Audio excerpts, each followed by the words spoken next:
There was a lot of shit this week that fucking annoyed me. On the gas mileage thing, I brought up last week how I was watching The Goodbye Girl, and she was standing, one of the characters was standing in front of a fucking Subaru, and it got 39 miles per gallon. And here it is 36 years later, and my car only gets fucking, a hybrid, only gets 41 miles per gallon. So this brilliant guy writes in, and he starts talking about leaded gas and all this fucking, how cars today are heavier. This fucking moron thought cars today were heavier than cars back in the day. You know? Like the 1959 Cadillac. I'm sure that car was lighter than your average Toyota Camry. So anyways, somebody sent me, let me actually read this guy's response here. One of the many that I got on the gas mileage thing. It always blows my mind what people fucking respond to. So this guy ends up writing me. He goes, there are two reasons. Wait a minute, it's loading. Loading. I don't know, he gave me all these fucking reasons, and I basically responded with, so basically you're telling me, he basically said that it had nothing to do with money. It had to do with the weight of the cars and somehow the mixture of the gasoline that we use nowadays. That's why they just can't figure out a fucking way to get more than better than, what's the highest you've seen?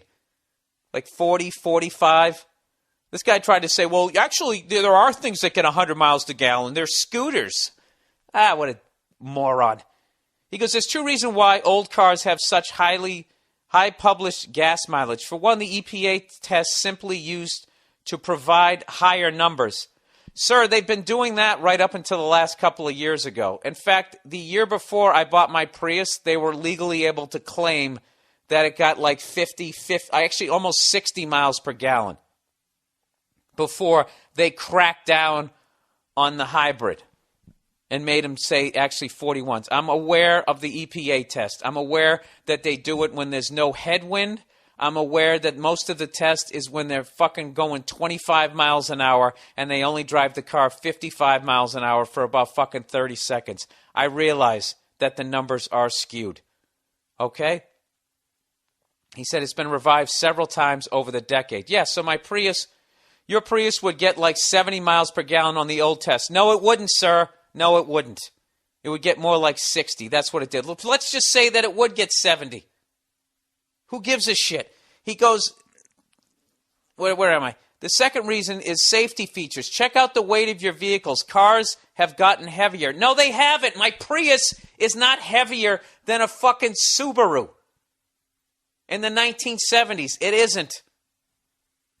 Dude, I'm old enough to remember when cars actually had metal on their dashboard. They're all plastic hunks of shit now. He goes, cars even 15 years ago featured death traps when compared to the modern cars. No, they didn't. They've had the crumple-free zones. Crumple-free. They've had those crumple zones for years. Sir, in 1988, I was coming home from a Christmas party, drunk off my ass, sitting in the fucking passenger seat of a Pontiac Grand Prix. We pulled up to a red light. There was a fucking Jeep CJ7, the old school one, sitting there. All right? We saw it. I saw it. The driver saw it. But the alcohol didn't quite see it. And we just sort of went, we were slowing down, but we didn't come to a complete stop and just completely rear-ended this guy. All right? There wasn't a scratch on the fucking Jeep. This goddamn car folded up like a fucking accordion. The engine dropped down underneath us. And I didn't even get a boo-boo. I just sort of, I didn't have a seatbelt on or nothing. The car was designed to take 80% of the fucking impact, all right? You're sitting in your cubicle just tossing these fucking numbers out. All right? So basically my response is, I'm saying it has nothing to do with money and the oil companies. So basically what you're telling me is that nowadays I can have a video conference with somebody in Brazil while my entire music collection is in my pocket on a phone that is also a camera and a video recorder. I can upload the content onto the internet and potentially have it viewed by every person in the fucking world, but we can't make a car that does any better than 40 miles per gallon. So fortunately, everything else has fucking progressed. Except for gas mileage. Dude, I'm telling you, they have the technology to get like 500 miles per gallon. They're just not going to fucking put it out. Because that's how powerful the goddamn oil companies are. They're right up there with the banks. You got the banks, and then you got the oil company. The banks control the money supply, and then the oil companies, they control energy. Okay, you control energy, you control the fucking population. Do you know that they're actually out here, there's people, they're selling kits out here to have your own fucking windmill so you can get yourself off the grid. So then they immediately passed a fucking law, General Electric, that General Electric had to come around and make sure that everything was safe. They had to get their fucking noses back in there because they can't have people disappearing off the fucking grid. You can't have people getting free energy. Other than the cost of the fucking windmill. You can't have them sitting there and every time the goddamn wind blows, it recharges a generator and now I don't have to work as much. If I don't have to work as much, I don't have to go into debt. You're getting yourself off of the fucking treadmill and they can't have that. All right? God damn it, I wish I was more intelligent so I could explain this better. But you know what? There's a great documentary. I'm actually going to email this guy back. It's called The Gas Hole, full documentary. And they have everything from the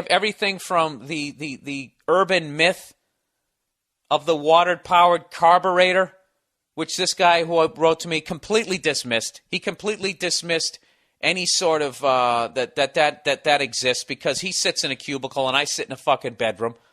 All right, and he tries to just say that's just another media hoax. Oh, they said Dewey beat Eisenhower or fucking like dumb shit like that. Okay? This documentary have everything from like the urban myths that these water-powered cars existed, all the way up to a retired scientist who worked for Shell. You just have to watch this documentary. They were showing there was a book out that claimed that they could get 149 miles per gallon in the 1950s on like a Packard or a DeSoto. And by the 70s, this scientist who worked for Shell said they had gotten it up to 1,000 miles per gallon. All right? I don't know why people think that it's absolutely impossible to improve the gas mileage. Some people feel that. I don't know why people feel like we can't come up with anything better than the gas combustion engine. It's complete fucking it's the same level of bullshit as that there's an actual difference between a Democrat and a Republican. Watch this documentary, The Gas Hole.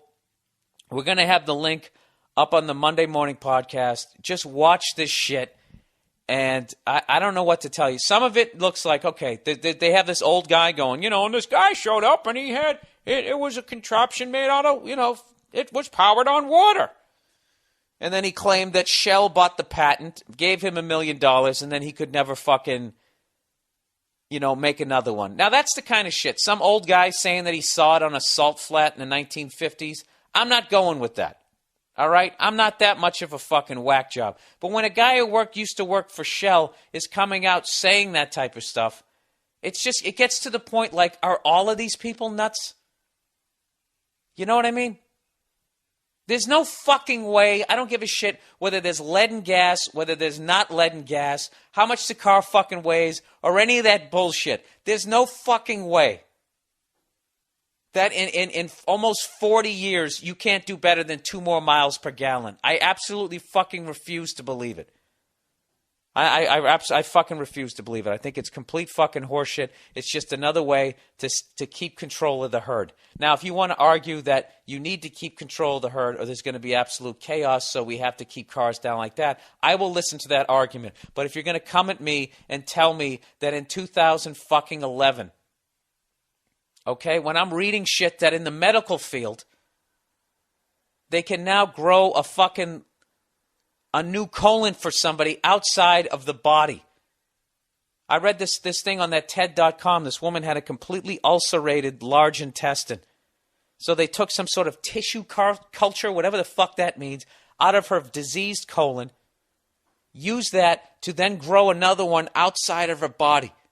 When they were done growing it, they took the old one out and put the new one in like she went down to Midas Muffler. And it totally fucking worked. Okay? Up until like 5 years ago, you were looking at a colostomy bag. You would have a bag of shit right under her fucking right titty for the rest of her goddamn life. Her social life would have been over. Okay? If they can do that, you're telling me, you're still going to tell me they can't do anything better than about 45 miles a gallon. You're really going to sit there and believe that in your goddamn cubicle. That they just can't fucking figure it out. The only way I can get like 100 miles a gallon is if I ride on a fucking scooter. You, sir, believe in Santa Claus. I remember one time I had this old piece of shit truck, right, that I drove for like 10 years because I knew I wanted to be a comedian and I didn't want to go into debt.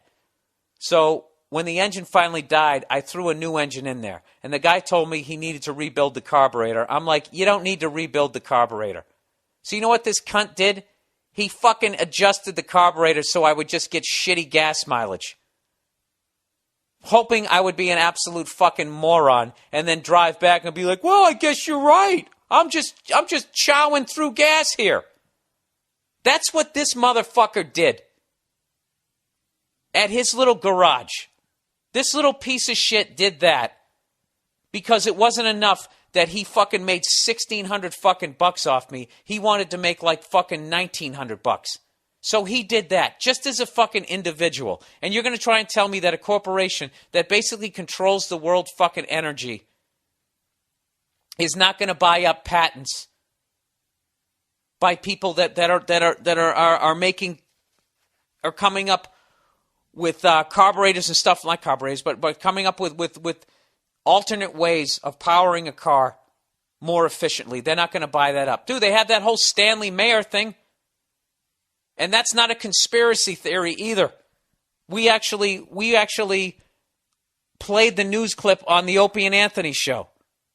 Stanley Mayer, great news for individuals, but bad news for oil companies. Claims he's come up with an engine that can run on any type of water. Fresh water, salt water, rainwater, doesn't make a difference. And he claims he can drive across the country on 28 gallons of water. This is of such interest, the Pentagon is sending a lieutenant colonel out there. That was the actual news clip from the Opie and Anthony show. It was an actual news clip. It's not some bullshit I read on a fucking website. Okay? Now, what happened after that, nobody knows. But basically, within 10 years, Stanley was dead and his car disappeared. And his brother right now is trying to get the car back and nobody knows where the fuck it is. All right? I truly believe that the quickest death sentence you could possibly have is to go on the news and claim that you've come out with an alternate source of energy that's going to put a corporation out of business that is projected to make $350 billion next year. How much do you think your life is worth? And if you have $350 billion, how easy is it, do you think, to get somebody to solve this problem?